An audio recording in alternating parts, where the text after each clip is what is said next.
You're listening to The Philosopher's Note on positive addiction. More wisdom in less time. Hi, this is Brian. Welcome to The Philosopher's Notes on positive addiction.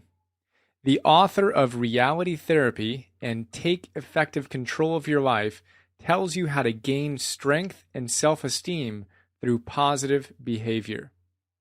It's a book by William Glasser, MD. As always, we'll start with a quote. The thesis of this book is that many people, weak and strong, can help themselves to be stronger, and an important new path to strength may be positive addiction. If more of us gain strength, maybe we will make a better world. There is little chance we will do so if too many of us are weak. End quote. So positive addiction. What's that? Well, imagine a negative addiction, like drugs, alcohol, gambling, etc., and take that addictive behavior and apply it to positive stuff, like running, which is the, quote, hardest but surest way to positive addiction, and also to yoga and meditation, which is the most popular way. And voila, you have a positive addiction. You also have the difference between a weak and a strong person, a depressed and a happy person. In his brilliant direct style, psychiatrist and author William Glasser outlines the processes we can follow to create positive addictions in our lives. Really cool stuff. The book is a quick reading, 159 pages, and I highly recommend you check it out. I was truly blown away by Glasser's description of negative addictions, and as I looked at what ideas I wanted to pursue in this note, I kept on coming back to the importance of highlighting his approach to negative addictions. So, we're going to spend most of our time here on the negative side of addictions. And I trust you'll dig the exploration of Glasser's bold, direct, penetrating ideas about the consequences of weakness and how we can build the strength necessary to flow with life's challenges. We'll start with the first big idea, the psychology of strength and weakness. Quote, very few of us realize how much we choose the misery in our lives. Even when we do, we still go ahead with the disastrous choice because we are convinced that we don't have the strength to choose better. I will first describe in detail how weakness is the cause of almost all the unfortunate choices we make. Then I will argue that anyone who wishes to become stronger seriously consider trying to become an addict. End quote. So Glasser's an intense guy, and although he's sensitive to the fact that we all face challenges and that none of us are immune to moments of weakness, he remains steadfast in his commitment to our power to choose the stronger response, and thereby create more of all the good things we want in our lives. To fail to recognize the choices we are making that lead to our happiness or our depression is to give up our power. And that's never a good idea. Positive addiction, he believes, is a key way for us to build the strength we need to face the challenges of our lives and our world. So, what's a positive addict? That's the next big idea, a positive addict. Quote, I will call them positive addicts because, due to their addictions, they are almost always stronger than non-positively addicted people who lead similar lives. With this added strength, they live with more confidence, more creativity, and more happiness, and usually in much better health. End quote. Sweet. There's our definition of a positive addict. Stronger, confident, happier, healthier. Me likes.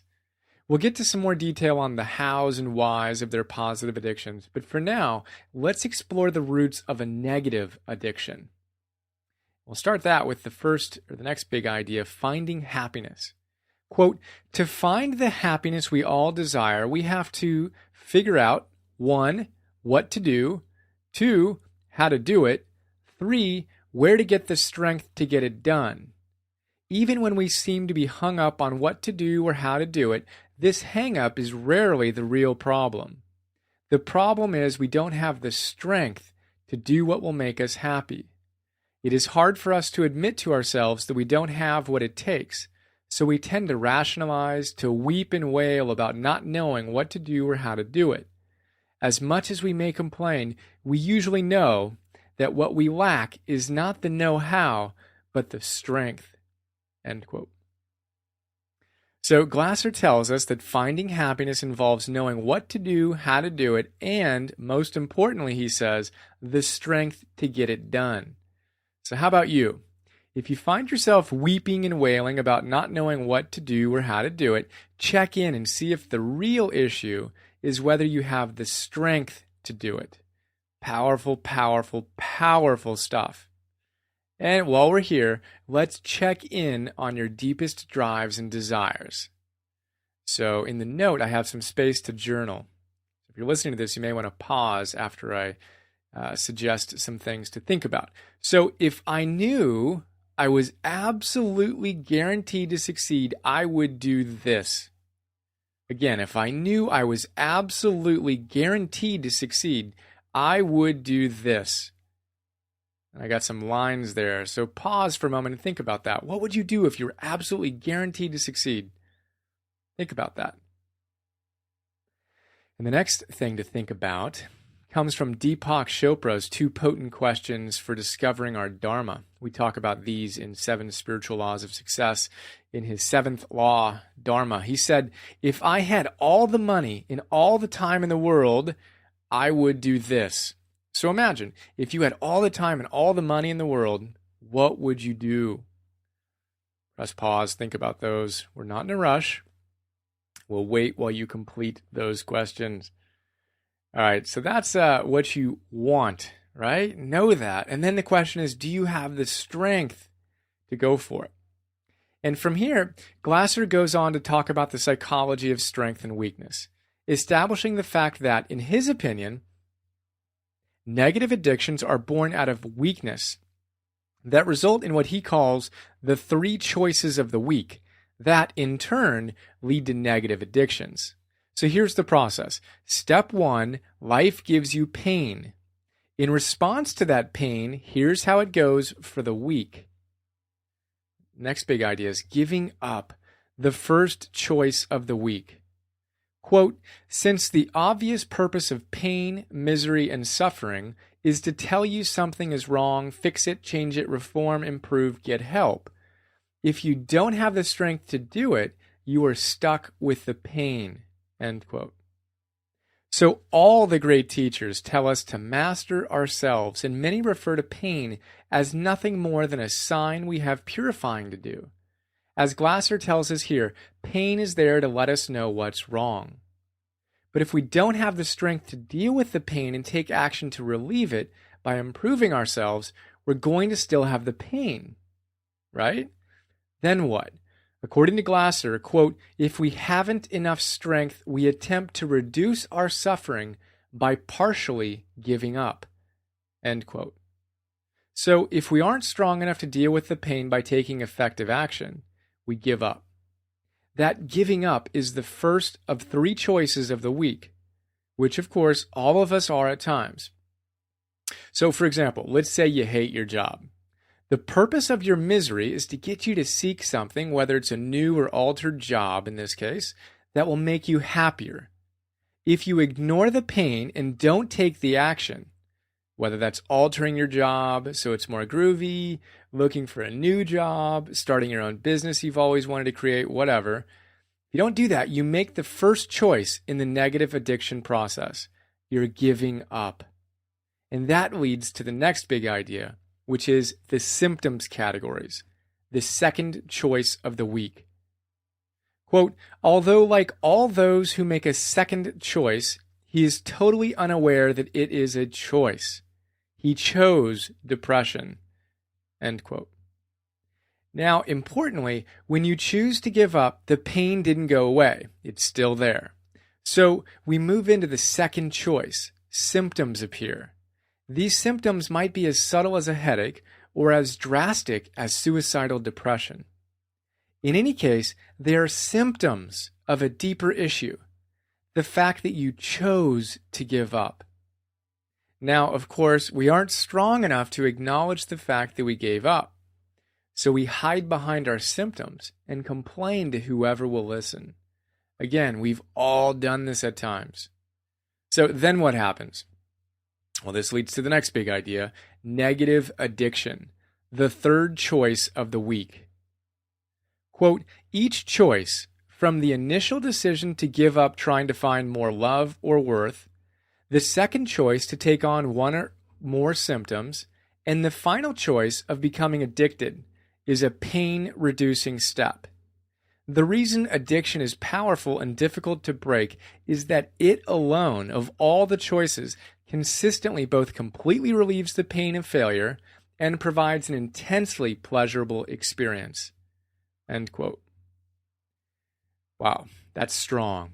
Okay, so we've had the introduction of pain into our lives. Choice number 1 of giving up and not facing our pain head on, then choice number 2 of symptoms, tension, headaches, depression, etc. And then choice number 3 of behavior to reduce the pain that leads to a negative addiction, alcohol, drugs, gambling, whatever. So a couple of other interesting things to note here. First, remember that, quote, typically a negative addict is a person who is severely frustrated in his own particular search for love and worth. And the reason why addiction occurs, quote, it is this peculiar, unique combination of pain relief first, and then, quickly, a rush of pleasure that is necessary for addiction. End quote. Okay, so that's a really quick look at the 3 dangerous choices of the week that lead to addiction. Let's take a quick look at a couple of the symptoms of choice number 2, depression and headaches, and then we'll move into how we can create positive addictions to build strength in our lives. So the next big idea is depression is a choice. So are headaches. Quote, throughout almost the whole history of psychiatry, it has been difficult for most psychiatrists to accept that depression is a choice. End quote. Those are some powerful words. Me likes. And per Glasser's website, quote, Dr. Glasser's approach is non-traditional. He does not believe in the concept of mental illness unless there is something organically wrong with the brain that can be confirmed by a pathologist. End quote. So, I have in quotes here, you're saying my depression's a choice? Well, unless you're one of the few with something organically wrong with your brain, yeah. Everyone's depression is a choice. See choice number 1 from above. Now, on one hand, it's tough to hear that. On the other hand, it's incredibly powerful. Because if we chose our initially weak response that led to unpleasant symptoms, we can choose a new, better, stronger response that leads to symptoms of joy, empowerment, and all such goodness. What about my headache, you might say? Sorry to break it to you, but yeah, that's a choice too. As Glasser so brilliantly says, quote, few doctors will say, look, your headaches are caused by inadequacy. Take some aspirin and then go and find some more love and do something more worthwhile. Glasser also says, quote, depression, no more than acting out, does not come from the outside. We don't catch it like chickenpox. It is out of our weakness that we choose to be depressed because we have discovered that not making this choice is even more painful. End quote. So all this talk about depression as a choice reminds me of Tony Robbins, who is adamant that we do depression rather than somehow being passive victims to it. I vividly remember him working with a woman at an event I attended, demonstrating how a shift in her physical posture and mannerisms directly and immediately altered her psychological state. She went from deep hopelessness and its associated physical attributes to a state of enthusiasm and appreciation for life and its associated physical attributes. Powerful stuff. So David Reynolds, another psychologist and author, and Dan Millman is a huge fan of his work, which is how I got introduced to his ideas, captures it perfectly in Constructive Living. You can see the notes on that great book. He says, quote, depression can be created by sitting slouched in a chair, shoulders hunched, head hanging down. Repeat these words over and over. There's nothing anybody can do. No one can help me. I'm helpless. I give up. Shake your head, sigh, cry. In general, act depressed and the genuine feeling will follow in time. Feelings follow behavior. End quote. I love that. Now, as I said, the good news here is that once we stop arguing for our limitations, we can do something about it. We can make better choices. Remember, no one is so inadequate that he cannot help himself to some degree. Not only can he, but he must. Nothing else will work. End quote. So that's a pretty intense look at the consequences of weakness. Glasser dedicated his life to helping people develop strength to deal with life's challenges. So let's turn to the next big idea, the psychology of strength. Quote, what they always seem to have that makes them strong is that no matter how many problems they face, they rarely run out of options. Unlike the weak, who tend to give up and then choose symptoms to reduce their pain and perhaps later become addicted to get some pleasure in their lives, strong people never seem to be at the end of their rope. They almost never lock themselves into one pattern of thinking and behavior. End quote. And as Glasser says, quote, unlike the weak, the strong neither give up nor are driven by pain into rash or stupid behavior. They don't like pain any more than anyone else, but they are not willing to settle for short-term relief if it means reducing their options later. They don't rob Peter to pay Paul. They face reality now. End quote. So I'll repeat, they face reality now. That's what strength is all about. The belief in ourselves and the strength to stand in the face of a challenge and not choose to give up. So spotlight on you. What in your life are you avoiding? Is it possible that that first choice of weakness is coming in? Giving up? Is it leading to the second choice, like symptoms like depression and headaches, etc.? Check in on that. Trace it back. Is there something you're avoiding in your life that might be leading to these different symptoms? All right. That is a quick look at the psychology of strength. Now to a quick look at the characteristics and benefits of a positive addiction, which is, of course, one of the key ways to build our strength. So, the next big idea, a positive addiction, 6 criteria.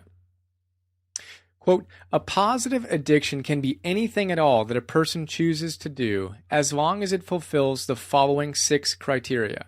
1, it is something non-competitive that you choose to do, and you can devote an hour approximately a day to it.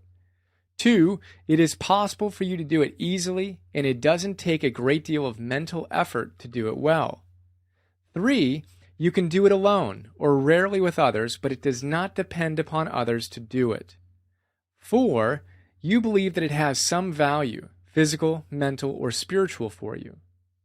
5, you believe that if you persist at it, you will improve. But this is completely subjective.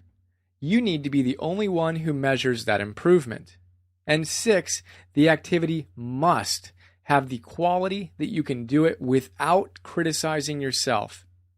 If you can't accept yourself during this time, the activity will not be addicting. End quote. So it's got to be non-competitive, easy for you, something you can do alone, that you believe has value, that you can improve at, and it must be something you can do without criticizing yourself. Why? Because when you get into this zone for at least around an hour a day, your brain is able to do some fantastic stuff. In Glasser's words, quote, it is the spinning free, mentally relaxed, positive addiction state that provides an extremely optimal condition for our brains to grow. End quote. When we're in that state, Glasser says something magical happens. Quote, it also seems obvious that strength breeds strength, and as the pathways in their brains increase, they probably do so at least geometrically, maybe even to a higher degree. 2 pathways become 4, 4 becomes 16, 16 become 256. The more they have, the more they get. End quote. This is powerful. Strength breeds strength. The better it gets, the better it gets. And that leads to the next big idea, the benefits. Quote, then we come to the question, what benefits do you receive from your addiction? Many say they have been able to give up bad habits, quite often excess drinking, sometimes smoking. People describe mental alertness, increased self-awareness, a physical feeling of well-being. Over and over again, people report a sense of confidence, perhaps the single most often used words to describe the benefits of their addiction. Many describe that they are more tolerant and less angry. All of these are obviously tied to the increased mental strength discussed in the preceding chapter. End quote. Mental strength, me likes. So I'm 200 plus days at the time of this recording into building my positive addiction on meditation. I spend an hour first thing every morning, and I'll definitely be doing this for the foreseeable future. I'm already feeling tremendous gains, including a deeper sense of confidence, and I attribute it to two things. First, there's no doubt my brain is rewiring itself as I spend more time in the positive addiction flow state. You can see my notes on thresholds of the mind for a deeper discussion on what's going on when we meditate and get into the PA state. And second, it feels really good to do what we know is consistent with our highest self. So that leads us to the final big idea. We need all the strength we can get.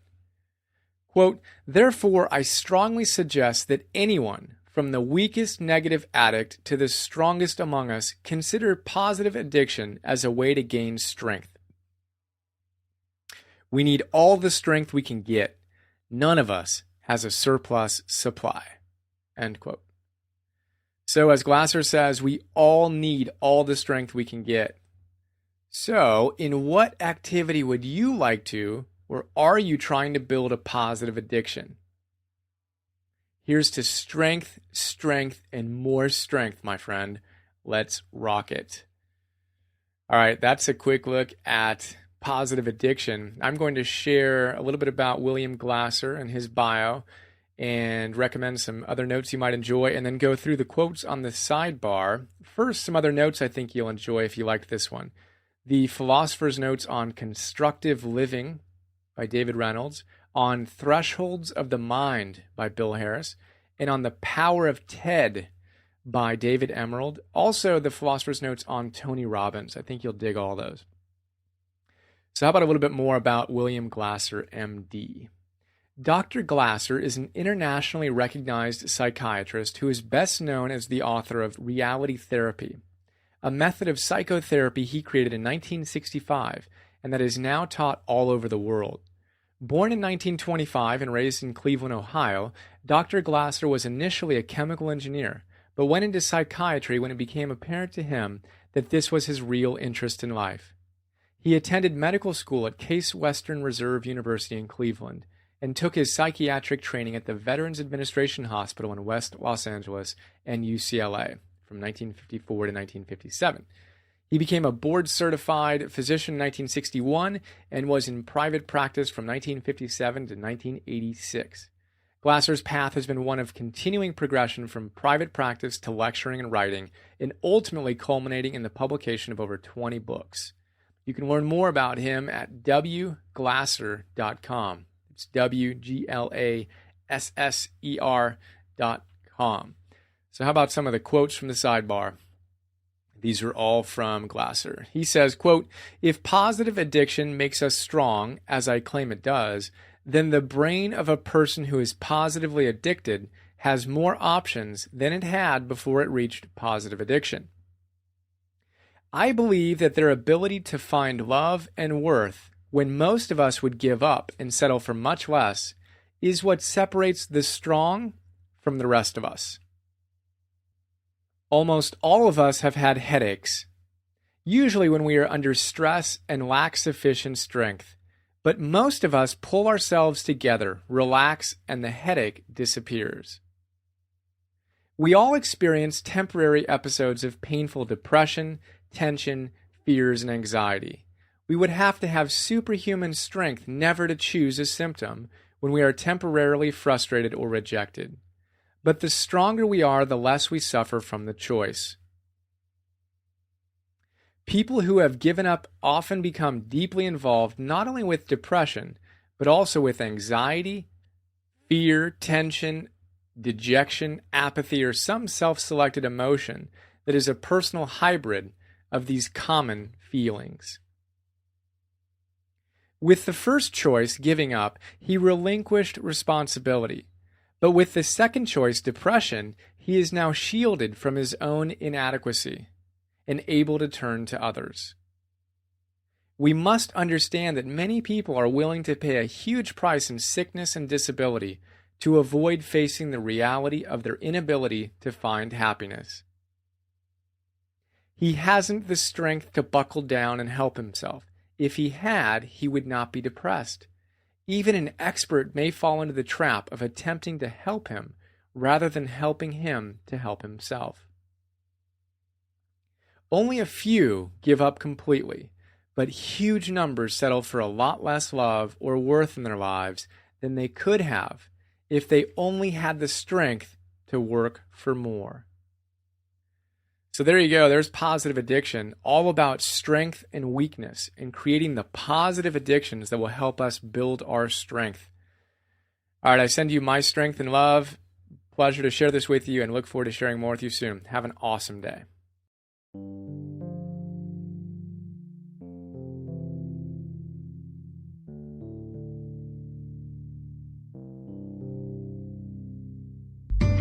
We hope you enjoyed this Philosopher's Note.